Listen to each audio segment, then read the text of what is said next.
أما اليمنيين، ها يا إسراء، ها الجمهور اليمني إيش اليوم؟ بدعوا الشباب صراحة. بدعوا منتخب اليمني رغم ضعف الإمكانيات، عدم وجود معسكرات، ورغم كل الظروف، إلا أننا نحن صراحة نفتخر فيكم جدا. فوز مستحق، مبروك مبروك مبروك مبروك من القلب، ألف مبروك. لو كانت أمي جالسة جنبي كانت بتقطرف، لو كانت قدتي هلي بتقول ما أقدرش أقطرف، لكن كانت بتقطرف.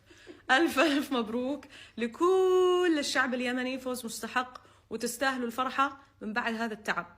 والحقيقة أن المنتخب اليمني أثبت نفسه بشكل كثير كبير، رغم برضو أرجع وأقول وأردد ضعف الإمكانات.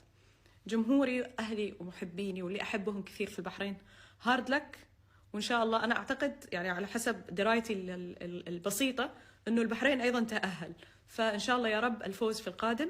ولكن اليوم يعني استدعت النتيجة فرحتي بالمنتخب اليمني.